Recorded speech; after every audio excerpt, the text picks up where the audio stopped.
اودي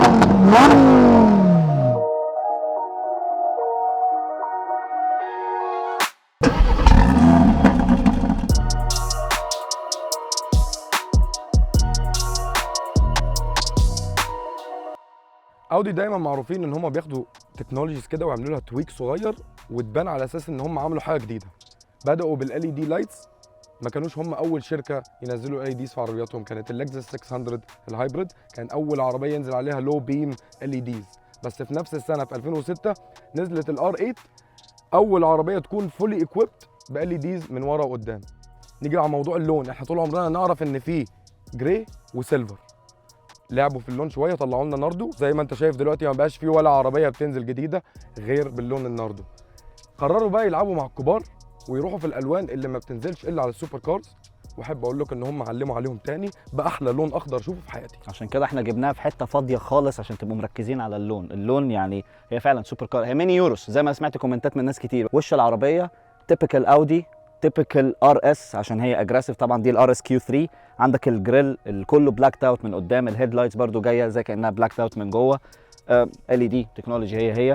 الفنتات طبعا كلها ريل عشان خاطر الجنان اللي بيحصل جوه. الفنتات دي جديده طبعا موجوده في الاودي الجديد كله، كل الجنريشن عامل اللاين ده. محتاجين ليه فنت بقى؟ عشان اللي موجود تحت الهود ده، اللي تحت الهود ده كوبي بيست للار اس 3 بنفس الانجن بنفس التورك بنفس التخلف حتى بنفس السعر، حاجه قريبه منها. العربيه دي بتبدا من 255,000 ل 281,000 درهم. فالاختيار بيبقى عندك، انت عايز بقى عربيه كروس اوفر ولا عايز عربيه سيدان. نيجي على الجنب، طبعا هم يعني عربيه بلاك اوت في كل مكان، حاجه محترمه، ومزودين الكربون فايبر كفرز اللي موجوده على المرايات اللي على الجنب. رنجات 21 انش 5 في سبوك، بس ممكن يجي برده 20، بس سايز التواير اللي موجوده عندنا 255 35 على رنجات ال 21. من الجنب العربيه نوعا ما سليك، ما فيهاش بقى فنتات من الجنب، ما فيهاش اجريسفنس، بس زي ما انت شايف في السايد سكارت عليه حته سوداء، التاتش بتاع العربيه في نفخات جميله كده، العربيه منفوخه. وعشان يكملوا الديزاين السليك بتاع العربيه، الروف لاين بتاع الار اس كيو 3 اقصر من الروف لاين بتاع الكيو 3 ب 10 ملم. تيل لايتس الار اس كيو 3 نفس الكيو 3 بالظبط، بس طبعا عشان مع الروف لاين فباين ان هي اقصر، باين ان شكلها كومباكت اكتر من ورا. تنزل تحت عندك السيجنتشر اكزوست ستيبس بتاعه الار اس لاينز اللي هي بتيجي اوفال شيب وبرده معموله بلاك اوت، مخليه شكل العربيه رائع. وبيجي في النص عندك الديفيوزر اللي برده بلاك اوت عشان يديك طابع السبورتينس بتاعه الار اس كيو 3. دي ممكن تكون كروس اوفر طبيعيه، بس هي مش كروس اوفر طبيعيه خالص.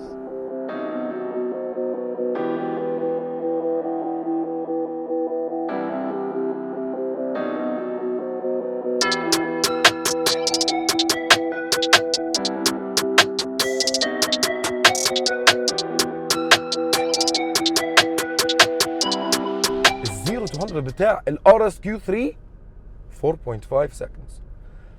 ناس بيسالونا الزيرو تو 100 انتوا ليه بتطفوا المكيف؟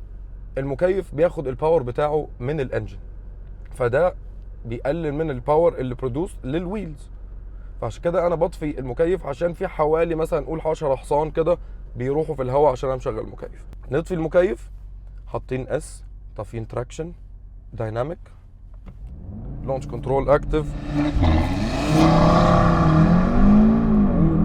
وازاي كروس اوفر دي 100؟ طب والله لا كمل، والله لا كمل. 150 60 70 80. ده انت جميله، ده انت جميله، ده انت جميله، ده انت جميله. عربيه بروح الار اس 3.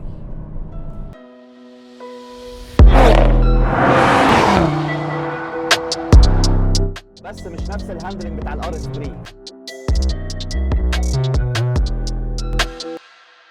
العربيه كروس اوفر، فالمفروض العربيه يكون فيها بادي رول، فالمفروض وانت داخل على كورنر بالسرعه دي ما تبقاش بالثقه دي. مهما كنت انت بتعرف تسوق، مهما كنت انت مسيطر على العربيه، مهما كنت فاهم انت بتعمل ايه، العربيه مدياك ثقه مش طبيعيه، داخل مش خايف.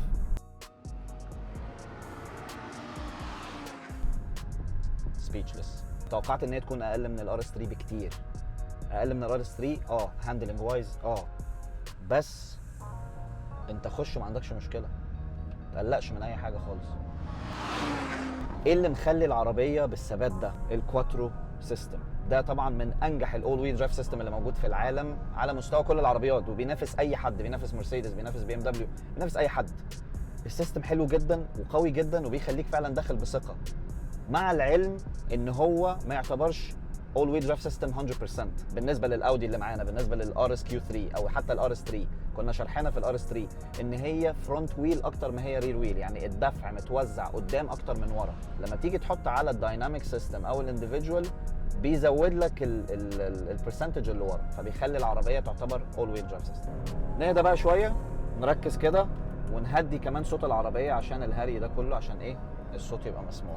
دلوقتي احنا دخلنا على المود اللي هو efficiency ده بيقلب لك كل حاجه في العربيه، بيهدي لك الستيرنج ويل، بيكون كومفورت، بيكون ناعم، بيخلي لك الترانسميشن نفسه، النقلات بتاعت العربيه مش اجريسيف، بيخليها ناعمه جدا سموث، بيوفر لك بترول على قد ما يقدر، بيهدي لك برده في الاي سي شويه، الباور بتاع الاي سي، كل الحاجات دي هو بيشتغل مع نفسه، بيظبط لك العربيه بحيث ان هي تكون efficient. تاني درايف سيلكت عندنا او تاني درايف مود عندنا كومفورت ما بيشتغلش على موضوع توفير البنزين بس، بيشتغل على الراحه بتاعتك، فبيخلي العربيه برده صوتها لسه اهدى، مفيش اي حاجه تحس ان انت راكب كيو 3. اوتو ده هو بيظبط لك نفسه بنفسه، يعني هو بيشوف انت ماشي ازاي، هو بقى بيظبط لك الدنيا، الجير ريشيوز بتاعتك، الكومفورت، فانت ماشي برده تحس ان انت ايه، ماشي على كومفورت او على افيشنسي، مش حاسس ان في اي اجريشن في العربيه او في الموتور، مفيش صوت كالعاده. لحد ما بتدخل على الدايناميك بتبدا الغشوميه بتاعتك، بيغير لك الترانسميشن، كل حاجه بتتغير، صوت العربيه بيعلى. وعلى فكره على موضوع صوت العربيه، هو طالع من الاكزوست صوت عالي جدا ومحترم جدا، 5 سلندرز، بس هو بيطلع من السماعات. الحركه دي مش شيك قوي، انا يعني ما بحبهاش، بس ستيل هو بيعيشك برده في الجو، لان دلوقتي بقى الايزوليشن بتاع العربيات اعلى، بقى الاصوات اساسا عشان خاطر البيئه والريجوليشنز والكلام ده، فاصوات الاكزوست اساسا بقت مطلوبه من الشركات ان هي لازم تقل، فمطلع لك صوت من السماعات عشان ايه؟ يعوضك النقص اللي حصل بره. فالصوت حلو كلير، النقله برده لسه فيها صوت الطرقعه دي، فحلو جدا. اخر مود عندك الانديفيدوال، ده انت بتعمل له كاستمايزيشن زي ما انت عايز، بتختار عندك كذا وضعيه منهم. الدرايف سيستم ممكن تختاره efficient balance or dynamic، الستيرنج بتختاره comfortable balance ولا dynamic. احسن وضعيه للستيرنج ويل ان انت تخليه comfort، مش محتاج ان انت تخليه stiff، مش محتاج ان انت تخليه dynamic. انت اهم حاجه عندك ان انت الدرايف سيستم بتاعك يكون دايناميك، والانجن ساوند بتاعك ممكن تخليه pronounced اللي هو طالع من السماعات، والكواترو بتاعك ممكن تخليه comfortable، ممكن تخليه balanced، ممكن تخليه dynamic.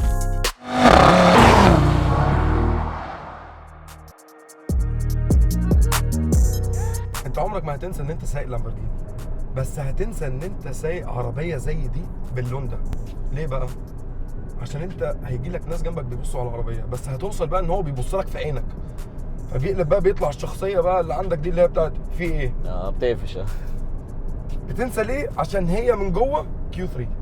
كويس ان انت قلت كيو 3، هي فعليا كيو 3، والحاجه اللي تبين لك اللي هي ار اس حاجات قليله جدا منهم. مثلا عندك الار اس الامبلم اللي موجود على الستيرنج، يعني مفضي لك الكلام. ممكن الكربون فايبر والالكانتارا اللي موجوده على الداشبورد حلوه مبينه لك ان هي ار اس، بس في حاجات كتير ناقصه. يعني مثلا هنا مفيش امبلم في النص، العداد مبين لك ان هو 320، فده اوكي ار اس بutton مش موجود. ابتداء من العداد عندك برضو الانسترومنت كلاستر ده 10.25 انش. هو ايه الدقه اللي هم فيها دي؟ 25. انا اسف. فاهم ازاي؟ مش 5، مش ونص 11، لا 25. جيج كلاستر سيمبل جدا، من كتر ما هو سيمبل انت تحس ان هو حلو، بس لا هو ناقصه حاجات كتير برضو. لا ناقصه، والمشكله ان حتى الحته اللي في النص ما فيهاش حاجه حلوه ممكن احطها، فانا بقفلها، مش عايز اي حاجه. حتى ما فيش نافيجيشن، ما فيش نافيجيشن في العربيه. عربيه 21 بالسعر ده بالمواصفات دي، اودي، مين ما عندوش نافيجيشن؟ حتى مش هستخدمه. انت عنده في المصنع اصلا عايزه حتى لو ما في عايزه، بستخدمه، ما حدش بيستخدمه، بس عايزه خليه موجود. حتى الفيو اصلا، الفيو عندك 2 فيوز بس، فيو عدادات صغيره جدا ما بتبانش، تمام، والفيو اللي هو العادي العدادين، ما فيش بقى العداد اللي في النص بتاع الار اس او اللي هو عامل زي اللي موجود في الار اس 7 ده اللي بالطول ده، الكلام ده مش موجود. حاجات بسيطه جدا سيمبل، بس ستيل الريسبونس بتاعه حلو جدا ممتاز، حسنوه عن الار اس 3 مثلا على الجنريشنز اللي قبل كده. الستيرنج ويل ويل ديزاين، شكله حلو، مش هتكلم في التفاصيل بقى طبعا. ده الديزاين اصلا بتاع الاودي اصلا الجديد كله. البادل شكلها حلو، كبروها عن الجنريشنز اللي قبل كده. برضو عندك اللون اللي هو بيانو بلاك مع ماتل كده، تحس شكلها ظريف. استخدام الستيرنج حلو جدا على فكره، استخدام السايز بتاعه حلو جدا، اللفه بتاعته رائع بصراحه. الستيرنج ويل باتن بقى ده اللي المفروض انت بتختاره، اللي هو موجود اصلا ارس في العربيات الثانيه، بس انت بتختار انت عايز ايه. هنا حتى مديك اختيارين، ترافيك اون اوف اللي هو الانفورميشن بتاعت الشوارع، والثانيه ان انت تغير السورس بتاع الموسيقى. طب اديني اي اوبشنز ده، ولا اوبشن محتاجه اصلا في الباتن ده. عشان كده بقول لك الباتن ده انا بحسه الصراحه ملوش لازمه. يعني اعمل لي حاجه وخلاص وانا هستخدمها، انا ماليش دعوه يعني. تيجي على السنتر سكرين اللي في النص، عندك 10.1 انش، برضو مش هتكلم على تفاصيل كتير جوه. ده الانفوتينمنت الجديد بتاع اودي، سهلوه وما فيهوش اي حاجه، يعني ثانيتين وهتعرف كل حاجه فيه. مفيش فيه حاجه، انت بس سكرول كده اب داون وخش يمين شمال، فاهم؟ انت عرفت اللي فيها كل التفاصيل بتاعتك. انا عندي كومنت، انا عاجبني، ما عنديش مشكله في الحته السوداء اللي هنا اللي الشمال، بس عندي مشكله في شكل الحته السوداء دي. اقفلها لي خلاص بالكروم ده هنا، طول لي دي، طول الكانتارا وخلاص حلو. يعني ليه مزود حاجه مش شاشه؟ انا عارف ان فراغ فراغ ملوش لازمه. اقول لك حاجه، انت عارف لو حط لك ار اس كيو 3 هنا والله ممكن تسكت، ممكن تقول اوكي حلو، فاهم ازاي؟ فهي في فراغ كبير كده يعني فاضيه. حاجه بسطتني جدا هي، بص هي حلوه بس هقول لك ايه اللي مش حلو فيها، يعني ان هم شالوا السكرين اللي تحت. اعتقد ان هم ناويين يعملوا الموضوع ده في الاودي سكرين، لان عندك الاي ترون جي تي الجديده ما فيهاش برده غير سكرين واحده. رجع لك الفيزيكال باتنز، مع ان الريسبونس بتاعت السكرين الثانيه التاتش كانت حلوه، بس رجع لك الفيزيكال باتنز اللي هي احسن بمليون مره. اي سي يا جماعه هو كده.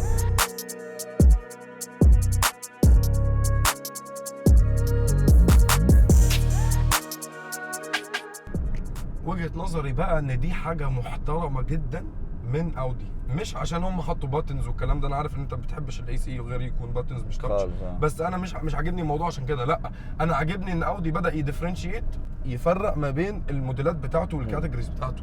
يعني بقى اللي عنده كيو 8 غير اللي عنده كيو 3. ار اس بقى مش ار اس، ما يهمنيش، بس هي السيجمنت نفسه له احترامه. اللي بيهمه الانتيريور، اللي يكون عنده زي مرسيدس اللي يكون عنده اس كلاس، هو اللي معاه اي كلاس، اللي يهمه انتيريور.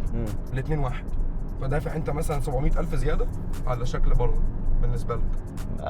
بالنسبه لك الناس اللي بيقول انا هتتكلم عن انفوتينمنت مثلا والستيرنج والشكل اللي جوه الكوكبيت بتاعتك او الكوكبيت بتاعتك. اودي قال لك لا، كمل تحت بقى الباتنز الطبيعيه عادي اللي هي تراكشن كنترول، درايف سيلكت، الليله دي كلها.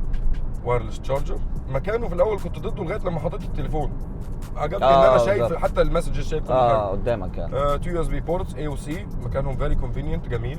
يعني يا ريت كل العربيات ما تستغناش عن اليو اس بي اللي هو القديم ويحط لك يو اس بي سي، لان في موبايلات لحد دلوقتي لسه ما بتستخدمش اليو اس بي سي، فما تسحلنيش معاك يعني. حط لي ده وده. جير نوب، اوحش جير نوب تشوفه، بس اسلس جير نوب هتلمسه. بس هم واخدينه من الكيو 3. المفروض ان من الكيو 3 لما بيجي يعمل لك ار اس يحط لي الترانسميشن بتاع او الجير نوب. هو حط الترانسميشن جير نوب اكتب لي عليه حاجه. ده بتاع الكيو 3 بالظبط. المنظر القديم بتاع اودي يعني، فاهم؟ انت فوق انت جديد جدا، هنا جديد جدا، هنا قديم قوي. فيعني هم برضو عندهم ميكس غريب كده، انا مش قادر افهمه لحد دلوقتي. الحته بتاعتك دي في دبليو شويه. ماشي سيم جروب وكل الكلام ده، بس انت اودي فانت عربيه ثانيه كاتيجوري ثاني. دي كلها كله لحد هنا الارم ريست كله زي ما هو نفس الحاجه. غير كده بقى عندك بانج نولفسون، احلى سبيكرز اوفيشلي بقولها انه بانج نولفسون احسن سبيكرز لعربيات في العالم. لا منافس لهم. دور هاندل صايع ما توقعتوش على العربيه دي. سكسي. مكمل بقى على الخط ده اللي هو بيشتغل في الامبيانت لايتنج. اصلا بالليل امبيانت لايتنج عندهم اوبشنز غير طبيعيه، بس لازم تزودوا الانوار، اماكن الانوار. انتوا الديزاين بتاعكم محترم والوان بالهبل، بس لازم تنوروها لي اكتر. سيتس محترمه، ار اس لوجو، الكانتارا في السيت.